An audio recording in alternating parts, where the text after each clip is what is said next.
नमस्कार, news makers में आपका स्वागत है। मैं हूं प्रकाश हिंदुस्तानी।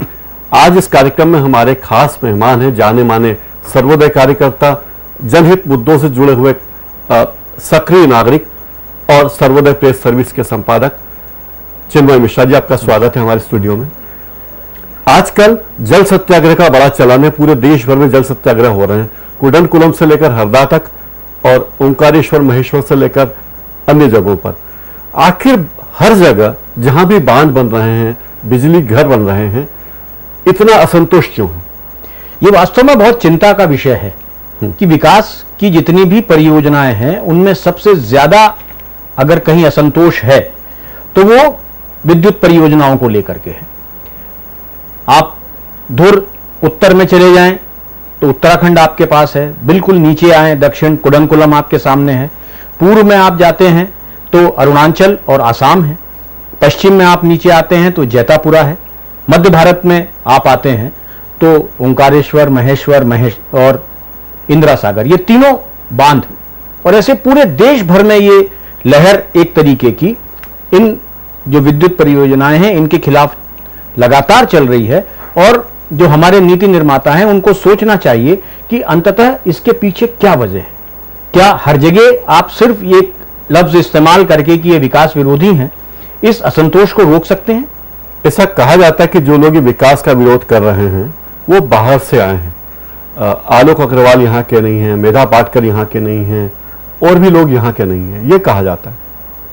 मैं भी यहाँ का नहीं हूं, मेरे पूर्वज भी उत्तर प्रदेश से यहाँ आकर के बसे थे। अगर हम यहाँ की एक राष्ट्रीय पार्टी की बात करें तो उनके जो अध्यक्ष हैं वो बिहार से यहाँ आकर के रह रहे हैं और पार्टी के अध्यक्ष हैं। तो अगर हम इसको एक देश और एक इकाई मानते हैं और उसको लगता है अगर किसी व्यक्ति को कि उसकी उपयोगिता जहां है वहां पर वो काम कर सकता है, तो उसका वहां जाना संवैधानिक तौर पर, कानूनी तौर पर एकदम जायज है। और हर आदमी को अपने चुनाव का हक है, वो आलोक अग्रवाल हो, चित्रूपा पालित हो, मेधा पाटकर हो या अरुणा राय हो। अरुणा राय दक्षिण भारत में काम करती थी या रहने वाली हैं, काम राजस्थान में करती हैं। हर्षमंदर कहीं के रहने वाले हैं, काम कहीं और करते हैं। तो ये तो इस तर्क के आधार पर कोई बाहरी है या कोई यहां का है, ये बड़ा भ्रामक सी बात है। एक ये बात भी कही जाती है कि जो जल सत्याग्रह है और ये आंदोलन है ये विकास विरोधी है। इस आंदोलन के कारण ही 120 मेगावाट बिजली कम बन रही है, 20,000 हेक्टेयर में सिंचाई नहीं हो पाएगी। मंत्री जी भी कह रहे हैं कि ये काम विकास विरोधी है और विकास में बाधा आएगी।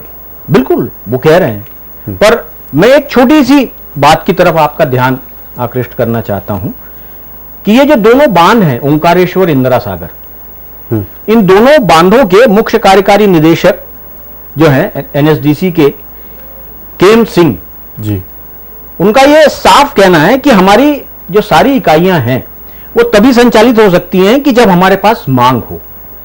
पिछले 1.5 महीने से हमारे पास तकरीबन पूर्ण जल स्तर है ना, जिसमें कि हम सारी जो हमारी 8 इकाइयां हैं उन 8 इकाइयों से पूरा हम विद्युत जो ऊर्जा है उसका उत्पादन कर सकते हैं और पूर्ण क्षमता से विद्युत उत्पादन किया जा सकता है। लेकिन सबसे बड़ी बात यह कि हमारे पास मांग ही नहीं है। मतलब एनएसडीसी वालों से कहा नहीं जा रहा है कि बिजली बनाओ। हाँ, ये साफ है, ये उनका अपना स्टेटमेंट है जिसमें वो साफ कह रहे हैं कि हमारे पास तो मांग ही नहीं है। अब मांग नहीं है तो हम उत्पादन नहीं कर रहे हैं, उत्पादन नहीं कर रहे। और हमारे मंत्री, हमारा सारा जो अमला है वो ये कह रहा है कि हमारा 100 करोड़ का नुकसान हो गया, 200 करोड़ का नुकसान हो गया, और आप तो उनकी तरफ मांग ही नहीं कर रहे, डिमांड ही नहीं। लेकिन बिजली की तो बड़ी कमी बताई जा रही है कि किसानों को गांव में बिजली नहीं मिलती, शहरों में बिजली की कमी है, उद्योगों को बिजली की कमी है। सरकार अडानी से बिजली खरीद रही है, सरकार दूसरे राज्यों से बिजली खरीद रही है। नहीं, वही मैं आपसे कहना चाह रहा हूं कि इस बात का सरकार जवाब दे कि वो अडानी से क्यों खरीद रही है। अभी 3 रोज पहले ऐसा मध्य प्रदेश की जो कैबिनेट मीटिंग है उसमें एक लैंको नाम की कंपनी को से बिजली खरीदने की बात चली है। ये वही लैंको है जिसको 2005 में ब्लैक लिस्टेड किया जा चुका था। अब हम हमारे यहां की बिजली का इस्तेमाल नहीं कर रहे हैं, जो सरकार की अपनी भागीदारी जिस कंपनी में है वो पूरी यूनिट 8 नहीं चला रही है। जहां तक आप सिंचाई की बात कर रहे हैं, सिंचाई में 2 बहुत बड़े प्रश्न हैं जिन पर विचार किया जाना चाहिए। एक है क्षमता विकास, और दूसरा है क्षमता का उपयोग। और इसके साथ एक तीसरा शब्द है कि अंततः कितने हिस्से में वो जो उपयोग वाली क्षमता है उससे सिंचाई हो पा रही है। हम क्षमता की बात करते हैं कि हमारा क्षमता जो हमने बढ़ा ली वो मान लीजिए कि 100 एकड़ की बढ़ा ली, पर हम उसको एग्जीक्यूट कर पाते हैं 50 में, और जब उसको पहुंचाना होता है तो जब वहां पहुंचती है तो वो 20 एकड़ में पहुंचती है। तो ये जो फर्क है इस पर सरकार कभी कोई आंकड़े नहीं देती कि जो क्षमता निर्माण है और वास्तव में उस क्षमता निर्माण से वास्तविक सिंचाई कितने क्षेत्र में हो रही है, ये आंकड़े सामने आना चाहिए। क्षमता निर्माण ठीक है, आपने 25,000 कर ली, पर आपने जो मुख्य नहरें बनाई हैं उन नहरों से क्या आपने जो मध्यवर्ती नहरें हैं, जो छोटी नहरें हैं, है ना, वो आपने कितनी बनाई, आप उस पर बात करिए। आपने क्षमता निर्माण कर लिया है, पर क्षमता निर्माण के बाद वो अंततः कितनी पहुंच रही है और कितना उसमें लॉस हो रहा है, इस पर बात करिए। एक और बात कही जा रही है कि जल सत्याग्रह जो लोग कर रहे हैं वे लोग अलग हैं और वे किसान अलग हैं जिनकी जमीनें बांध के लिए, बिजली घर के लिए ली गई थी। नहीं, करीब 50 लोग वहां उतरे थे नीचे घोगल गांव में, है ना। कुल मिलाकर के इंदिरा सागर में जब इन सरकार की तरफ से जबरदस्ती हुई तो 200 के करीब पहुंच गए थे। एक भी व्यक्ति उसमें ऐसा नहीं है जिसकी जमीन डूब में नहीं आ रही हो, है ना। अब आप इसमें से ये देखिए कि आज इंदिरा सागर की स्थिति ये है कि 38 जो गांव हैं उन 38 गांवों का बैकवाटर सर्वे ही नहीं हुआ है आज तक। 2000 जो मकान हैं, घर हैं, उनका अधिग्रहण तक नहीं हुआ है, है ना। जो बीच में आपने पानी का स्तर बढ़ा दिया उससे जो लोगों को पता नहीं था और आपने पहले अनाउंस नहीं किया, उनके घर खेत टापू बन गए, वो टापू में रह रहे हैं। आज उनको आने जाने के लिए नाव भी तक नहीं मिल रही है, वो कई कई दिन अपने वहां से निकल नहीं पा रहे। तो आपके सर्वेक्षण ही पूरे नहीं हुए। और जो पुनर्वास नीति है वो पुनर्वास नीति साफ कहती है कि बांध का स्तर बढ़ाना या बांध को भरने के 6 महीने पहले आपको पूरी तरह से उनका पुनर्वास कर देना है। सरकार ने मंत्रियों की, अधिकारियों की एक समिति बनाई है, उस समिति से क्या शिकायत है? नहीं, अभी हमने कोई शिकायत करी ही नहीं। हाँ। न एनबीए ने करी, क्योंकि उसकी तो मीटिंग ही आज पहली है। हाँ। सवाल इस बात का है कि वो किस कार्यशैली को अपनाते हैं। उनका कहना है कि ये लोग जल सत्याग्रही हैं, ये मीडिया वालों को देखकर, टीवी कैमरा को देखकर पानी में घुस जाते हैं, वरना बाहर बैठे रहते हैं। उनका अपना स्वास्थ्य का अमला है। हाँ। उस स्वास्थ्य के अमले के अपने जो हैं वो वक्तव्य आए हैं। ये सारे लोग जो थे इनका वो मेडिकल टेस्ट करा सकते हैं कि वहां थे कि नहीं थे, और अगर उनको लगता है कि खंडवा के और बाकी जगह के चिकित्सकों के ऊपर दबाव पड़ रहा होगा तो वो हिंदुस्तान के किसी भी जगह से, एम्स से और कहीं से भी डॉक्टर बुलवा लें, और जो उनको थ्रोम्बोसिस और बाकी सारी समस्याएं हुई हैं उसका इन्वेस्टिगेशन करा रहे हैं। और जहां तक कल उन्होंने ये भी बात आई है कि जो मुख्य कार्यकर्ता हैं चित्ररूपा पालित, वो उसमें शामिल नहीं थी। जो अखबार में, जो टीवी चैनल्स में सब जगह फोटोग्राफ्स लगातार आए हैं वो उसमें देख लें। पूरे 17 दिन वो उसमें रही हैं घोगल गांव में, और जब वहां से निकल के और इंदिरा सागर का में न्याय नहीं मिला तो वो वहां उतर गई हैं। और कल जिस तरीके से निकाला गया है, आज सब तरफ फोटोग्राफ्स उनके हैं, वो देखे जा सकते हैं। क्या ज्यादती हुई है उनका कहना है? पुलिस ने जबरदस्ती की? भाई पुलिस ने जबरदस्ती की है, उन्हें निकाला है, बजाय इसके कि जो बात सुप्रीम कोर्ट ने ये कही है कि ओंकारेश्वर का सारा की सारा जो पुनर्वास नीति है वो इंदिरा सागर पर भी लागू होगी, तो आपको उसको मानने में क्या दिक्कत है? आप प्रतिष्ठा का प्रश्न क्यों बता रहे हैं? और आप ये देख लीजिए कि इसका जो फैसला, ये पंचायत जो बना था, ये 1989 में बना था, 89 में, है ना। 1989 को करीब 25 साल होने आए, 23 साल एग्जैक्ट के लिए 25 साल होने आए। एक व्यक्ति को भी इन 25 सालों में जमीन के बदले जमीन नहीं मिली। अन्यथा ये इसको दिखा दें। अब सरकार ने कहा कि जमीन के बदले जमीन देंगे, हमारी लैंड बैंक से देंगे। नहीं, अब ये तो सवाल इस बात का है कि उसमें बहुत साफ है उस पुनर्वास नीति में और सर्वोच्च न्यायालय के निर्णय में, उच्च न्यायालय के निर्णय में भी, कि कृषि योग्य सिंचित जमीन दी जाएगी, है ना। ये एकदम साफ बात है, कृषि योग्य सिंचित जमीन। जो जमीनें इन्होंने पहले दिखाई वो पड़त की जमीनें थी, वो बंजर जमीनें थी, और ये भी साफ लिखा है उसमें कि अतिक्रमित भूमि को नहीं दिया जाएगा, है ना। तो लैंड बैंक का कोई सवाल नहीं है। सवाल आप लैंड बैंक से देते हैं या खरीद के देते हैं, ये विस्थापित के लिए कोई सवाल नहीं है। उसे सिंचित और कृषि योग्य जमीन चाहिए, क्योंकि अगर आपने उसकी जमीन सिंचाई के लिए उपजाई है, मतलब आपने अधिग्रहित की है, और उसको आप ऐसी जमीन देते हैं जिसमें सिंचाई नहीं है, तो उसके उस त्याग का क्या अर्थ है? अमेरिका की तुलना में 1/10 हमारे यहाँ बिजली की खपत प्रति व्यक्ति नहीं है, लेकिन जब भी कहीं बांध बनता है विरोध के स्वर मुखर हो जाते हैं। पन बिजली परियोजना हो, कोयले से बिजली बनाने की बात हो, परमाणु बिजली घर की बात हो, हर जगह क्या हम इतने विकास विरोधी हैं? इसमें विकास कहां बीच में आ रहा है? सवाल इस बात का है कि राज्य का गठन, भारतीय संविधान जो पहले 3 शब्द कहता है कि राजनीतिक, सामाजिक और न्याय, ये 3 बात जब वो कहता है कि हमको ये 3 चीजें आपको देना है, तो राज्य को सबसे पहले जो उसका वंचित समुदाय है उसको ध्यान में रख के योजनाएं बनाना पड़ेंगी। एक कृषक जो शताब्दियों से सिर्फ कृषि कर रहा है, आप उससे क्या उम्मीद करते हैं? और जब पुनर्वास नीति में 25 साल पहले आप ये कह चुके हैं कि जमीन के बदले जमीन देंगे, बांध आपका पूरा बन गया है, क्या लेकिन नहीं, पानी 262 मीटर है और आपके सामने अभी ये जो कह रहे हैं। और यहां मैं आपको एक और बात पर ध्यान दिलाना चाहूंगा कि जब मध्य प्रदेश में श्यामाचरण शुक्ल मुख्यमंत्री थे और उन्होंने विधानसभा में बाकायदा ये घोषणा करी थी कि सरदार सरोवर का जो स्तर है, जो बांध की हाइट है, वो 30 फुट कम कर दी जाए। और उस वक्त पर इंदिरा सागर और बाकी की हाइट को उन्होंने कहा था कि ज्यादा बढ़ाने की जरूरत नहीं है, क्योंकि बांध के ज्यादा हाइट से बिजली उत्पादन का कोई लेना देना नहीं है। और बाकायदा विधानसभा ने यह प्रस्ताव पारित किया है।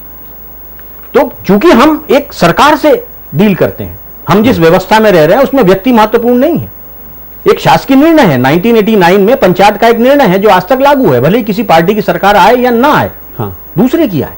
लेकिन सरकार तो कोई भी आए, उसकी रुचि प्राइवेट कंपनियों में, उन कंपनियों में जो बिजली बनाने के लिए बांध बना रही उनमें ज्यादा है। अब महेश्वर की बात कर लीजिए, केग ने उस पर कई बार आपत्ति उठाई है, कई जांच बैठ चुकी है, कई मामले महेश्वर बांध बनाने वाली कंपनी के खिलाफ आ चुके हैं। बांध अभी तक पूरा नहीं हुआ, पुनर्वास अभी तक नहीं हुआ। 1000 करोड़ रुपए और लगेंगे।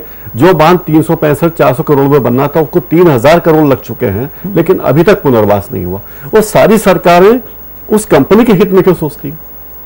अब ये जवाब तो सरकार दे सकती है कि वो ऐसा क्यों सोचती है, पर सरकारें ये नहीं सोच रही हैं कि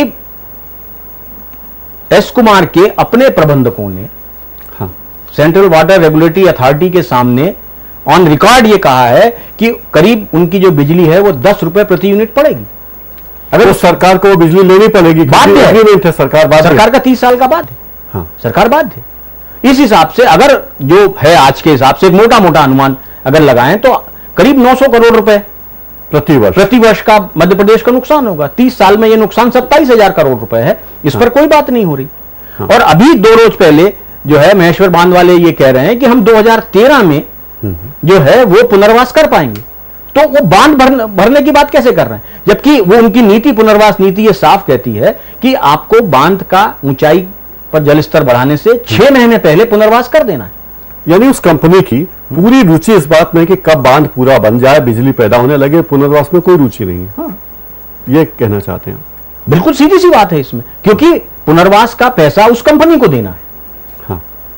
यहां पर पुनर्वास का पैसा उस कंपनी को देना है जो उस कंपनी ने सरकारी एजेंसियों से कर्ज में ले रखा है। वो ले रखा है और उसमें से कुछ घोटाले भी हुए जिसके बारे में जांच एजेंसियों ने रिपोर्ट में कहा है कि उसके पैसे खा गई। उनके ऊपर बाकायदा क्रिमिनल केसेस चल रहे हैं। जो उन्होंने सरकार को अपना लोन वापसी के जो चेक दिए थे, 24 चेक, 2 करोड़ से ऊपर का प्रत्येक चेक था, उसको लेकर के बाकायदा बंबई हाई कोर्ट में, बंबई के न्यायालयों में उनके खिलाफ मुकदमे चल रहे हैं, जिनका फैसला बिल्कुल अंतिम स्टेज पर आके अटका हुआ है।